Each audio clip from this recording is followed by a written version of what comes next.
Welcome back viewers. हम लोग आज प्रयागराज से बनारस बाबा विश्वनाथ के दर्शन करने चल रहे हैं। तो ये देख रहे हैं प्रयागराज और बनारस के बीच में बहुत सारे फ्लाईओवर बन गए हैं, जिसकी वजह से रास्ता बहुत ही आसान हो गया है।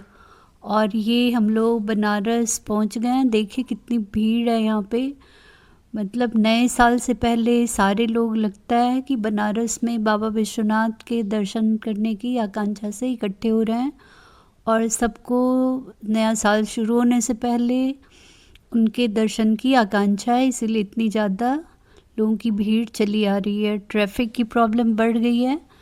ये देखिए हम लोग घाट के किनारे आ गए हैं और कितनी नावें हैं, रंग बिरंगी तरह तरह की नावें हैं और लोगों की भीड़ भी। बहुत सारे लोग बोटिंग कर रहे हैं और बहुत सारे लोग दर्शन को जा रहे हैं, कुछ वापस आ रहे हैं। तो ये बहुत ज़्यादा लोगों की भीड़ इकट्ठी हो रही है और गंगा जी का आशीर्वाद और बाबा विश्वनाथ का आशीर्वाद लेने को आ गए हैं। तो यहाँ पे कुछ लोग दर्शन करने जा रहे हैं, कुछ लोग तो जैसा कि आपको बोटिंग करने जा रहे हैं। बहुत सा 84 घाट हैं लगभग, और ये बोट वाले यहाँ से लेकर मतलब 80 घाट से लेकर आगे 84 घाटों से होते हुए और ये नमो घाट तक जाते हैं और वहाँ से फिर नावें वापस आती हैं। तो बहुत सारे घाट हैं। ये त्रिपुर भैरवी घाट का नज़ारा देख रहे हैं। इससे आगे और भी घाट हैं और फिर ललिता घाट है जहाँ पे कि बाबा का मंदिर है। मतलब वही गंगा द्वार है गेट नंबर 1 पे, और घाट को हम लोग ललिता घाट कहते हैं। तो इन सीढ़ियों से अंदर जाकर वो लोग मंदिर परिसर में दिखाई दे रहे हैं। वहाँ पे लंबी लाइन लगी हुई है, बहुत ज़्यादा लंबी लाइन लग रही है आजकल। तो वैसे तो कई 4 गेट हैं, पर ये 1 नंबर गेट है। यहाँ से सीधे रास्ता थोड़ा कम पड़ता है, छोटा पड़ता है।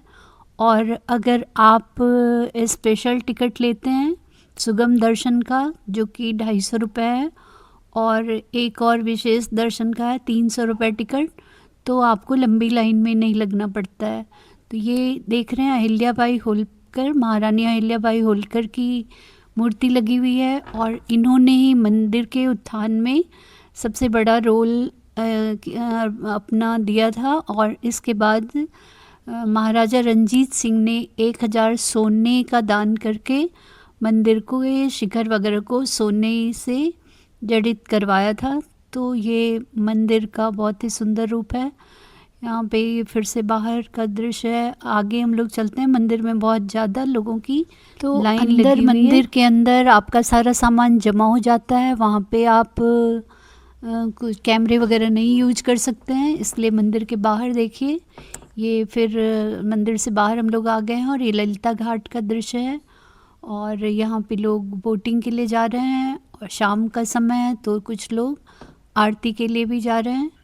तो अभी थोड़ा अंधेरा होते ही आरती शुरू हो जाएगी और जो बोटिंग करके लौट रहे हैं उनकी नावें भी यहाँ आकर खड़ी होती हैं और सब लोग आरती का दर्शन करते हैं। तो अभी थोड़ी देर में ही आरती शुरू हो जाएगी।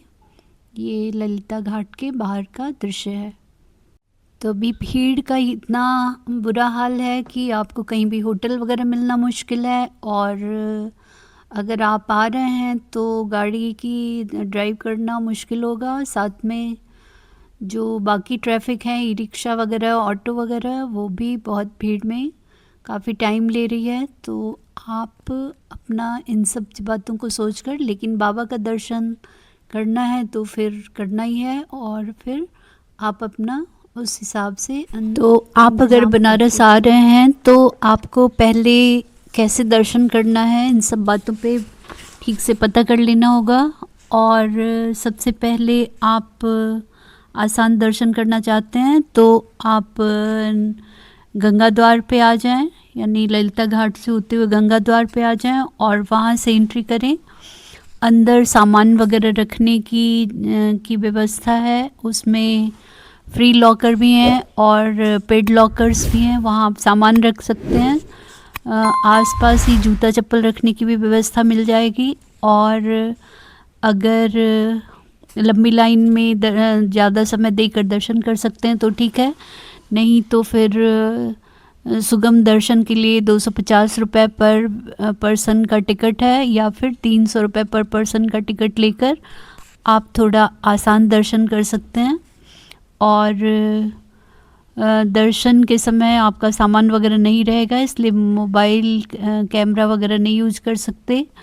तो बाद में फिर आप दर्शन करके लौट कर फिर आप घाट पर आकर या तो बोटिंग वगैरह कर सकते हैं, आरती का दर्शन कर सकते हैं, या फिर आपको काल भैरव का दर्शन करना हो तो 4 नंबर गेट से आगे जाकर वहाँ से 1 किलोमीटर और है गली से रास्ता, वहाँ से जाकर काल भैरव का भी दर्शन कर सकते हैं।